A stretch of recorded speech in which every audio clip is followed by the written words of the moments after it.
just when you need them, that's when they decide that, oh, it's time for an update. I would say that like watching Zoom and how it's interacted with things compared to when we first started using it, Yeah. it's gotten so much better. Oh, okay. Just like in general, and it's all right. Now I've got the live stream going, so we are live to the world right now. Oh, Tammy's joining. That's great.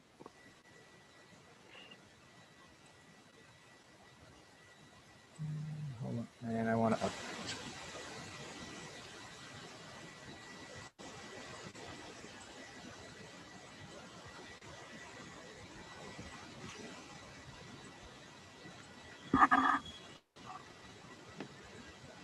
So if anyone does want to share this live feed,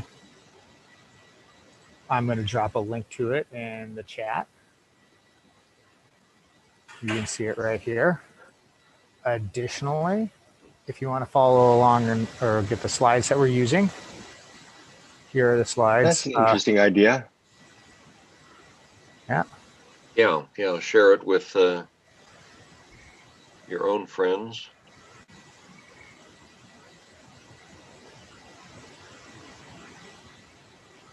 We have created a new social phenomenon by doing these things. And so everybody waits until we get the introductory material done, and then they join. Yeah. All right. And with all that, I'm going to go ahead and actually get us started here. You missed the good parts? I can't figure that one out, Gary. Yeah, well, I think we're going to have to start these things at 8:55. All right. Well, welcome everyone to CleanStart's. This is actually our very first CleanStart Perspective. Change the name. Change the name, rebranding. It was CleanStart To Do originally because we wanted to give some people something to do during the COVID social distancing work at home things. Well, that's now gone on, and we want to really kind of look at a bigger picture and look more forward than just the near immediate future. So with that, we'd like to welcome Bob Gregoire, Chief Executive Officer of CxORE. First, I want to also thank our sponsors, SMUD, Moss Adams, Pim Motion, Sac State, Blue Tech Valley, Wine Shop Tobin, along with the people who have donated during these events. If you like what we're doing, keep these going. Get into the slides and click that link and donate what you can. Some quick announcements. We've got 2 more upcoming perspectives. We have Evolution Accelerator. They're going to be talking about how they prepare companies to get funding and how clean tech companies can look to find ways to find new customers. And on October 20th, we have Dean Smith, College of Engineering and Computer Science. He's going to share a lot of the programs that they have that are pushing research and students forward into the future. And also, I'm really excited about our next clean tech meetup. It is Future of the Utility. We have Camus. They're a platform to enable energy trading that they're really looking at energy, or I guess the utility as a service, which is exciting. We also have Atusa Yazdani of Sac State, who has done research and written papers on the future of the utility and how kind of a smart grid is going to interact with new technologies. I also want to highlight the SAC Virtual Entrepreneur Toolkit series, the business focus seminar. You have to register for that, but that's a good one put on by Wine Shop Tobin. And the Subtle Showcase, October 22nd, Future Mobility. That's when Future Mobility is. Go there, register, check it out, and hear about the future mobility in Sacramento. And without further ado, I would like to welcome Robert to start us off and share with us CxORE. Right. Good morning, everybody. Happy to be here. Thanks for having me. Geez, I think you did mention at one point that I'm the first under the new branding. So, hopefully I will do it justice. So first of all, let me kind of take you through CxORE and what we do. The name, the spelling, everybody kind of gets tripped up. It is pronounced core. The X is in there for a reason. We originally were focused on providing fractional leadership to organizations, thus the C little XO. And we did so in a wide variety of C-level engagements. We've since really, migrated our business to provide business process services and management to both the private sector and social sector. Part of our service lines are really focused on 6 functional areas, really 4 functional, but then putting them together. Through our delivery, we offer administration support to organizations, and that really is a lot of the higher end things where we develop processes for organizations, implement them, and then actually manage those processes. We do a lot of contract administration, a lot of regulatory compliance, insurance administration, and typically the higher level administrative tasks within an organization. We don't do any type of virtual assistant work, if you will, as far as, doing more personalized, one-on-one admin. We provide for finance and accounting, and just as you would imagine, kind of general bookkeeping through fractional CFO, services if you so need that. We're not a CPA firm. We don't try to be one, but we're really coming at it from more of the kind of internal finance and accounting that an organization would have. We provide human resources and payroll. We don't self-perform payroll. We partner with the ADPs, the paychecks, et cetera. And what we do with human resources really fill the gap between what you get from a payroll provider and what you need as an employer.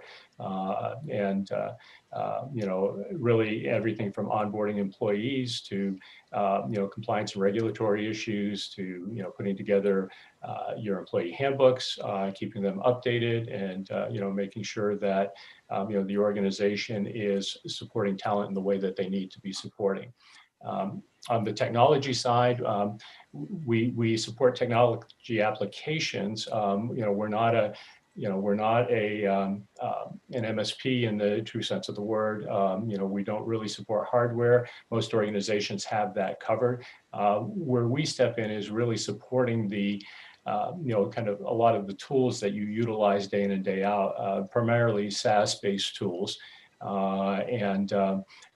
Whether it's provisioning or training or simply, operating the tools, for the organization. We do have certain sets where we have expertise in. We're not, kind of the end all with that, but we've really zeroed in on the technologies that most organizations utilize today. The strategies and deployment. Thomas, could we actually flip to the slide that I'm talking about, please? I just noticed that.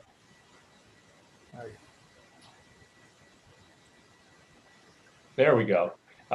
This will give you a better, overview. Strategies and deployment, is really, getting into the strategies necessary to, support the organization. I'm a firm believer that, an organization needs to, spend as much time planning as they do doing. And so, we, look into, scenario planning. We have what we call strategic wayfinding, which is, I'll speak a little bit in a few minutes, but workforce, workplace, and, really, the things that are,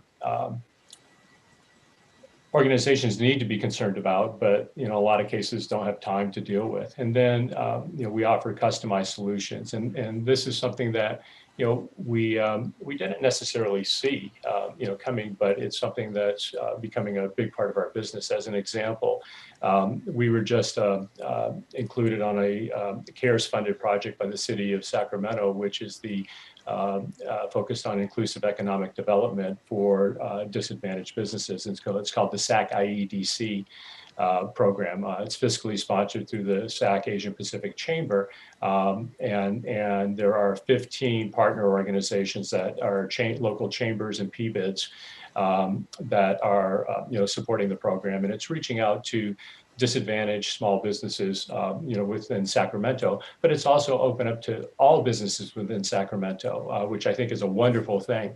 Through the program, there's one-on-one consulting that's being offered in the areas that you would imagine, finance, business practices, COVID related, digital transformations, pivoting your business and such. And then there's also a series of webinars that will be offered over the next couple of months. The process is really easy to sign up for and start participating in the programs that are offered. But that for us was a really interesting project because it ended up being launching or being approved 2 months later than anticipated. So it was very fast track, and it was literally putting together what I would say a small organization in a very short period of time. Interactive website, CRM that's attached to the website, automated workflows, the scheduling and tools that are necessary to support it, and then the social media tie-ins and such. And we actually put everything together in a little over 3 weeks to meet the October 1st launch date, which was last week. So just an interesting project, a great program that that I think will benefit a lot of organizations, especially in this time of need. And so, those are kind of the functional service areas that we offer. Our delivery options, we have 3 options. Obviously, we do consulting if you just need a little guidance. We do projects if you just don't have the expertise or the capacity to deliver. And then we do total outsourcing if you just don't want to deal with it and you want to focus on your core competencies.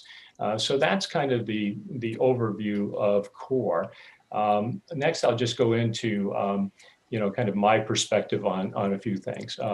Thomas, if you'd advance the slide. So I thought it would be interesting. I think we're all dealing with, challenges a year ago we didn't think we'd be dealing with right now. I think, leading through these times are, for me, it's quite frankly, a little invigorating, knowing that, we have big problems to solve and we just simply need to do it. I kind of look at it as leading through an undefined normal. There's been much said about, well, when things get back to normal. Well, I don't think that there is any normal as we knew it. I think there will be new normals that come. What they look like, who knows? I think we're still, faced in a very volatile environment, and there's still a lot of unknowns coming. I think, ultimately, things will get, back to a normal, whatever that may be, and I think that we'll all grow from that. So I wanted to, kind of align it with, kind of the, 5 main areas that we focus on and just give you, my viewpoints. And I wanted to boil it down to, kind of one word, in each of those areas. So, if I look at strategies, what comes to, my mind is execution. Only too often, and I've done a lot of consulting work. I've done a lot of interim leadership work, interim CEO work, and a lot of organizations that I've gone into, have developed strategies, but they don't get executed. And I think a lot of that goes to a lot of cases they're too complicated, and they're just there's too much to absorb. And so I like to, look at it from a really simple 3x3 perspective: 3 goals, 3 months, execute, and, really align the organization to achieve those goals, and really focusing on, what's important versus what's urgent, because I think only too often we get consumed with, with urgency, and we forget about the things that are really important long-term for the organization.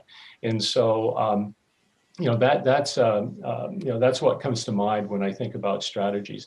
I read there was an interesting book. I don't know if any of you have read this. It's called The 12-Week Year.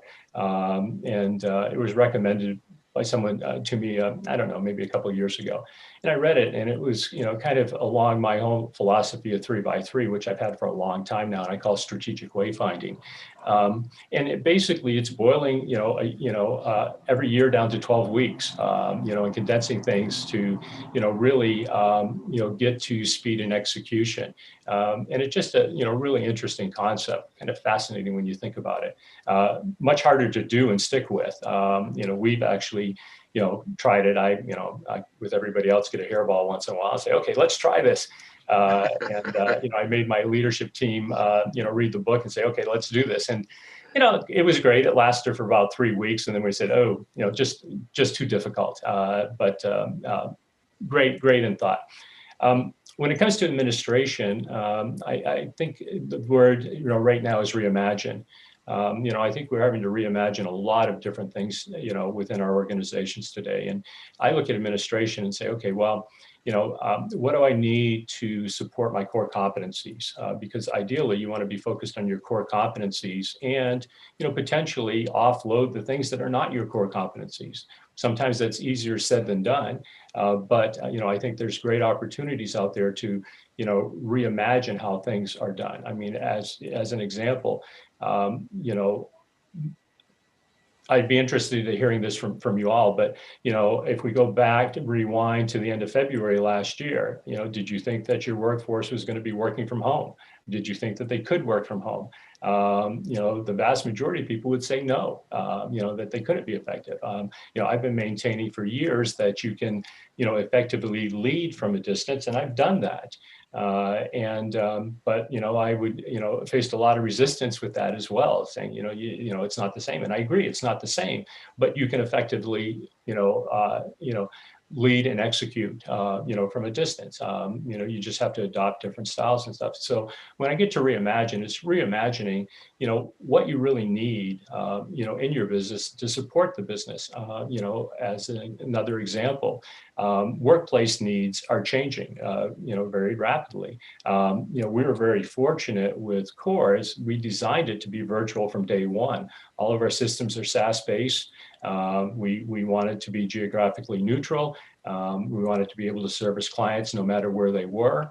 So we were already prepared. Now, we did have an office prior to this, but we had already made the decision last January that we no longer needed it. And we do have little spaces, but we had made the decision, as I said, in early January. By mid-February, all of our people were working from home already. Because we went through, we needed that space for some synergies for, a year's worth of development that we were working on. But once that was done, it's a different story. And so today it's really understanding, what that physical place needs are right now, but what are they going to be in the future? And then, how can you, really streamline the organization? The next, when I think about, human resources, the first thing comes to mind is talent. And it's really engaging the talent and engaging the support that your talent needs, and the proper support for your talent. We've been able to attract, great talent, but a lot of that's through, through our networks and really looking for specific people. But we really understand what we need in the way of talent. And I think that's a very important thing. But then, once you have the talent engaged, then, your talent on board, then how do you keep them engaged? How do you keep them engaged today? When, and I don't know, if, the majority of you have people working from home, or, you still have physical space and so on. But, if they are working from home, how do you, hit that balance and allow them to have that balance where they are engaged, understanding that they have other demands on their time now that they didn't have before, if they have children at home, or if they're having to give care to somebody and such, and, and having that flexibility and the understanding, to be able to deal with that. We found that, our team, is quite frankly more productive by not coming in an office, and we give them a lot of flexibility as far as their day. There are some things that we have that are time sensitive. Most things are not that time sensitive, and if so, we don't care when you do it as long as it gets done, and we know whether the work gets done or not. I'm very fortunate to have a team that that is engaged, that is self-directed, that does not need a lot of oversight, and we deliver day in and day out for our clients. Next, finance, and this is a tough one because I think we've as of last March, we all get in the conservation mode, and and we really still need to be thinking about the growth mode. I think everybody realizes that they need to tighten the belt strap, and reduce costs, reduce overall liabilities, but in the same regard, we have to grow. And when I look at growth, it's not only the growth of the business, but it's growth of the cash position, and the ability to withstand, whatever is still coming our way. And I think that that's still very important. And having the scenario planning in place to, to do the what ifs. What if this occurs? What do we do? What if it gets worse? What do we do? And really having not only the plan, plan A, but having a plan B and plan C, I think is so very important. We've been operating, in a scenario where we've had, kind of our plan B, and we actually have gone to plan B, and it's worked quite well for us. But that's just something that I feel very strongly, about. And then the last one is when I look at technology, it's really automate, but it's looking to automate in bite-sized chunks. We have a business process management system that, automates a lot of the tasking that goes along with, supporting our clients. And as you can imagine, we have a lot of tasks and a lot of different tasks. Without a system, that would be almost impossible to manage. But we've also looked at, where there's interconnectivity, within our systems, and we can automate different things in bite-sized chunks. And and we continue to look at and do that, and we get that incremental boost without having to get into a large complex overhaul, which right now I think would be really detrimental, not only to our organization but a lot of organizations. So with that said, I think those are my views. There's not much time. I could go on for a lot longer, but I'd like to. I believe now is the time, Thomas, to open it up for open dialogue. Sure. I have one question to kind of lead it off. Is typically in a lot of the professional service areas, companies have the question of when do I go and engage with them, and at what stage? I want to ask a different question of what is a good way to start a conversation so you understand as a company what to expect or what type of services you should be engaging with a group like yours? Yeah, great question. And it really just it comes down to a discovery conversation. If you're looking at your organization and feel that, hey, we don't need to be in this business. We want to focus on our core businesses. Well, that's the first step. Is understanding that you could use additional help or expertise, externally, and then, being comfortable having an external partner, to provide those services. And so, it's just really having a, discussion about, where your challenges lie, and, if we're a potential fit for that, or any service organization for that matter. And then, for us, we have a discovery process where, based upon those initial conversations, we'll come back with a fairly extensive questionnaire, to help guide you through, what it is you really need, versus what you may think you need. Okay.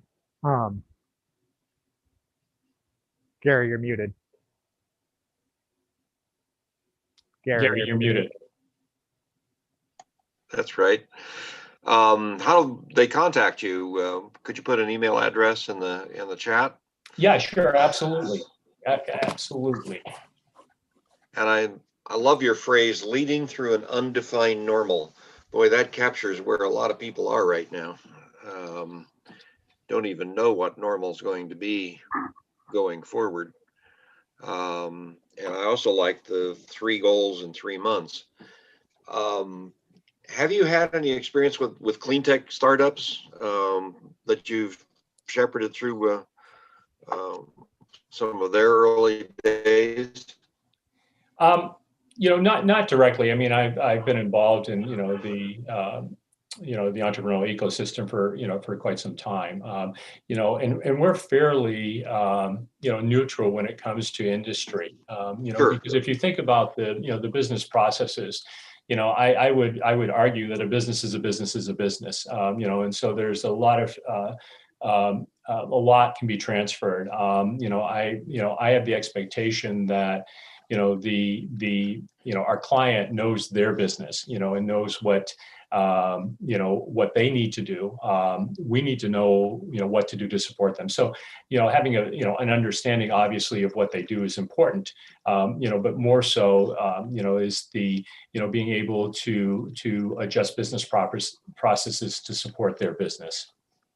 Well, one characteristic, particularly here in California, clean tech businesses, is there are a lot of grant programs available, but with grant programs come some obligations to, plan your work, meet milestones, Yep.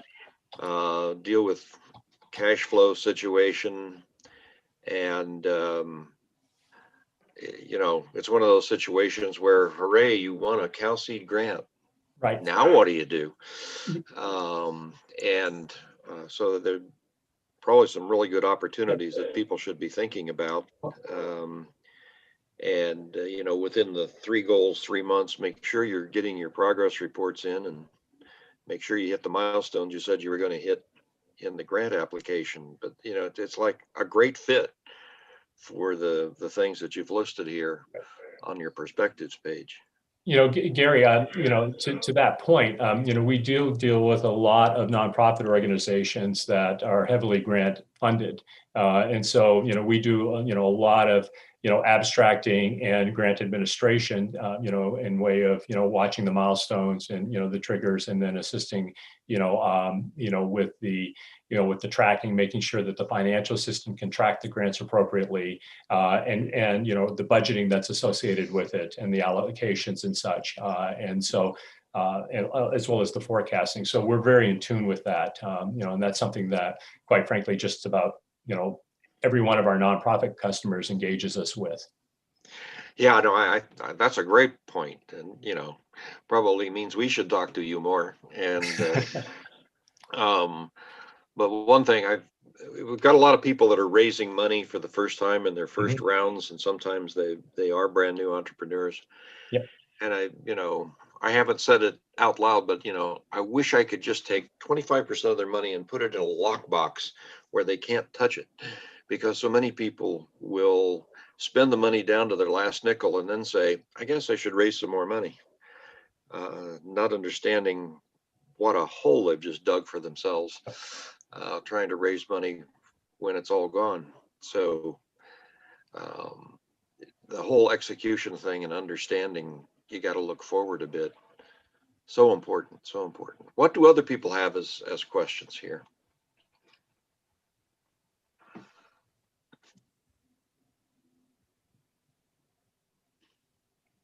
Larry Buckle, you've been in the game a long time, and you've seen highs and lows. Did you wish that somebody like Bob were available when you were going through all this? Yeah, whatever help you can get is always great. I just find that you got to stay flexible and go with the flow. Yeah, absolutely. Yeah, true statement. Well, I think, Gary, on your point, I think it's, really important not to, get too far out ahead of yourself. And I think a lot of, early entrepreneurs get way ahead of themselves, because they looked at a more prescriptive model and say, oh, well, we want to be just like XYZ. Right. And they get out and they start making commitments that are way, way, way too soon. And thus they run out of money. And so I think, having resources, that can guide them early on is so very important. And then also, understanding, when you need to pull what levers, right. in your quest for maturity as an organization. I kind of look at, that as staying, flexible and nimble as long as you can, and looking at fractional type opportunities that will allow you to change as you move forward. Because I'm sure you've experienced this, and I'm sure everybody on the call, if they've been in this environment, have experienced this, is that the resources and talent that you need on day one are much different than what you're going to need on day 365, and then a year down the road. And then, so having some flexibility, to, make those adjustments, I think is very important. And I think today it's those resources are easier to come by than they were in years past. Yeah, that a lot of more people are thinking about those sorts of things and helping in that area. I also think on your whole thing about grow and the opportunity to think through your financing plan. So many people have unrealistic expectations about how fast they're going to be able to raise money and how big a bucket they need to go for, and not understanding, it's a progression and baby steps first. And maybe your first round isn't going to be $100 million. Those are very difficult to pull off even after you've been in business for years. Yep. And just getting some perspective of, what should be your near-term goals and what would it trigger. Very helpful on the planning. All right. Other questions coming in? Oh, we got something from Mark Roost here. Oh, yeah, he's still on. Do you want to just ask your question, Mark? Okay. Do you have a flexible template for exploratory interviews? And this fits into a thing coming out of the Founder Institute program where we were basically told, go out and interview, and here's a list of questions. And it actually wasn't, it was suboptimal, put it that way. Mm-hmm. So looking for some improvements. Right. Yeah. If this is in regards to, give me a little bit more at this, as to, what type of interviews. Okay. Well, for me, this is a whole cohort of founders with different business, wildly different businesses. I'm in a battery and solar startup, and we're focused on the battery. We're very close to a viable proof of concept, and we're looking at enabling truckers to convert from diesel to battery electric. And we've got a partner who has designed the conversion kits. Then we're looking at electric vertical takeoff and landing and short takeoff and landing aircraft. And it just isn't happening yet until we come along with our batteries, because lithium can't cut it. And then the final one is I know a guy who CEOs the Lightning motorcycle, 237 mile an hour motorcycle, which is an electric motorcycle. So it's the idea is customer discovery and right. Yes. Got it. Okay. Yeah. And a flexible template, no, but if you have something and that isn't quite it, if you want to throw it over to me, I'm happy to take a look at it and give you any type of comment on it and help improve it. Great, thank you. Yeah, absolutely. Yeah, I think a lot of people could get some value out of just an initial conversation with you, Bob. So this is being recorded. We'll clean it up a bit, put it out there.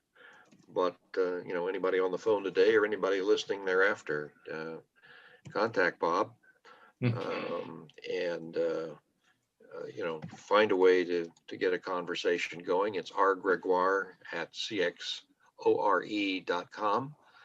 And I think with that, Thomas, let's wrap this up. We're a little bit over time, but it's been a great session. So Bob, thanks so much. Okay, Round of thank you. applause for Thank the you. Glad, information today. That's really great. glad to be here. Thanks for your time, everyone. And, please, if you, happy to talk to anybody. So, if you have a need, give me a jingle.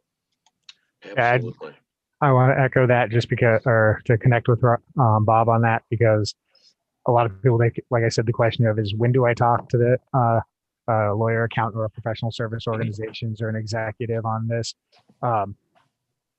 Everyone wants to work with you, not against you. So going in and getting an initial consultation and talking with them only kind of gives you a better understanding of when that might happen or whether you are behind on it. So with that, I want to thank everyone for attending, remind everyone of our upcoming perspectives with Evolution Accelerator and Dean Smith coming up, and the future of the utility, which I'm excited for. And I want to give a shout out to our program sponsors and give additional thanks to our community of partners. And with that, I am going to stop sharing in the live stream.